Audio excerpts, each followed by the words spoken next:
उत्तर प्रदेश में बीजेपी दोबारा सत्ता पर काबिज हो गई है। दोबारा सत्ता हासिल करने में बीजेपी के तमाम फैक्टर्स थे, लेकिन उसमें एक जो महत्वपूर्ण फैक्टर था वो था तमाम सामाजिक व दलों के लोगों की ज्वाइनिंग का।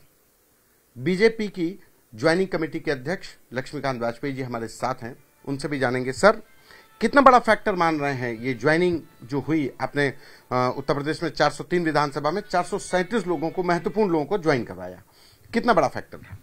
ज्वाइनिंग के परिणाम स्वरूप भाजपा की इस जीत में तिल डाल के साझा है। एकमात्र कारण नहीं, बहुत कारण है। आदरणीय नरेंद्र मोदी जी से लेकर संगठन की तक और फिर बूथ पर काम करने वाले कार्यकर्ता तक जीत के कारण है। लेकिन उसमें ज्वाइनिंग कमेटी के मेरे साथ दोनों डिप्टी सीएम साहबान थे और दयाशंकर सिंह जी थे। हम सब ने मिलकर जो प्रयास किया है उसका परिणाम ये जरूर है कि कहीं ना कहीं इन 276 सीटें जो भाजपा को मिली हैं, इन सीटों में निश्चित तौर पर ज्वाइनिंग के कारण भी कुछ सीटों की वृद्धि हुई है। हम लोग आपकी ज्वाइनिंग की लिस्ट देख रहे थे महत्वपूर्ण, उसमें 2 दर्जन के लगभग मुस्लिम चेहरे भी थे। और इस बार का जो चुनाव हो, एमवाई फैक्टर पर समाजवादी पार्टी ने लड़ा कि मुस्लिम तो हमारे पास है, लेकिन आपने उसमें भी सेंधमारी की, तो ये कितना बड़ा फैक्टर था? नहीं, निश्चित तौर पर मुस्लिम वर्ग के जो उपवर्ग हैं उनमें से कुछ प्रमुख लोग हमारे संपर्क में थे और हमने उनको ज्वाइन कराया। ये हम नहीं कहते उसका कोई प्रदेशव्यापी प्रभाव आया। परसेप्शन की दृष्टि से तो प्रदेशव्यापी प्रभाव है, लेकिन जिलों में चुनिंदा सीटों पर 1000, 2000, 5000 वोटों को हमने उससे प्लस किया है।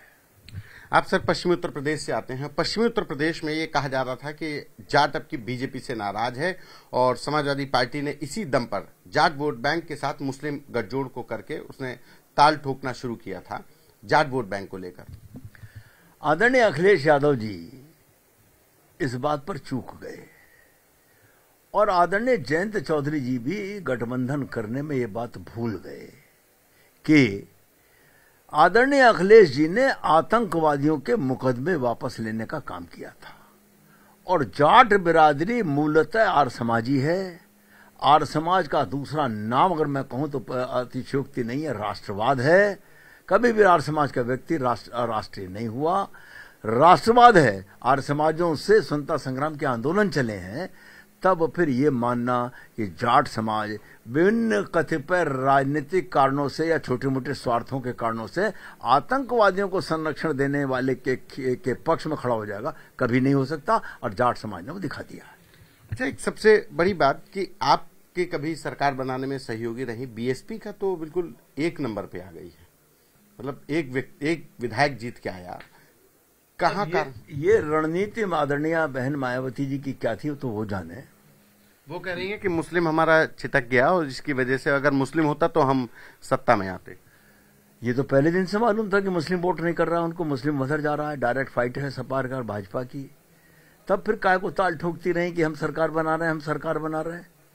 अगर अनुसूचित वर्ग के वोटों के सहारे सरकार बना रहे हैं तो संभव नहीं। किसी एक वर्ग के सहारे, कोई चाहे ब्राह्मण हो, चाहे ठाकुर हो, चाहे अनुसूचित हो, चाहे एसटी हो, चाहे ओबीसी हो, एक वर्ग के सहारे पर कोई एक व्यक्ति विधायक नहीं चुना जा सकता।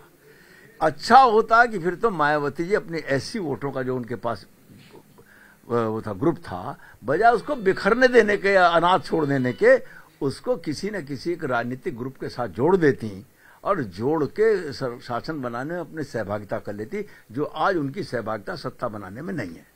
सर, एक आखिरी सवाल कि अखिलेश यादव ने कहा है कि इस परिणाम के बाद कि हमारे लिए उत्साह की है कि हमारा वोट प्रतिशत बढ़ा है, और एक और मिथ वो कह रहे हैं कि ये कम से कम हमने तय कर दिया कि बीजेपी की सीटों को कम किया जा सकता है, बीजेपी को चुनौती दी जा सकती है।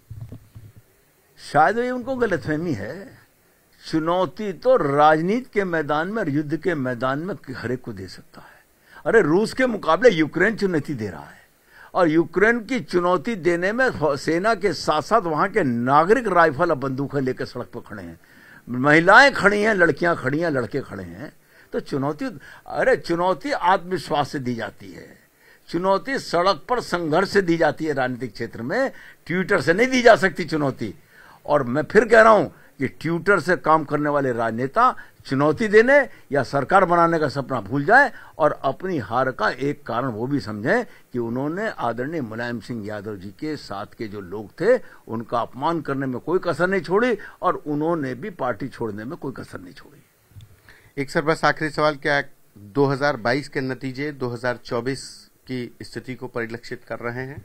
जिस तरीके का मेरी पार्टी का ट्रेंड पिछले सालों में है, ये मान कर चलिए 10-5 दिन बाद 2024 की तैयारी शुरू हो जाएगी और 2024 के परिणामों को असेंबली वाइज और असेंबली में भी पॉकेट वाइज असेसमेंट करने के बाद जहां कमी समझ में आई होगी उन कमियों को प्रेसिपिटेट करके और उसके पर काम भाजपा शुरू कर देगी। 2024 का चुनाव 22 के चुनाव से भी अधिक होगा, क्योंकि देश की जनता ने यह तय कर रखा है कि देश में मोदी के अलावा कोई नहीं। तो हमारा वो जो जनता के मन में अगाध श्रद्धा है आदरणीय नरेंद्र मोदी के प्रति, वो काम देगी हमको। और उत्तर प्रदेश में लोग कहते थे योगी, तो योगी को उन्होंने सरकार बनवा दी। मतलब 2-3 दिन के बाद से 2024 की तैयारी में जुट जाएगी। 10-5 दिन में समीक्षा होकर निश्चित तौर पर 2024 की तैयारी करेंगे।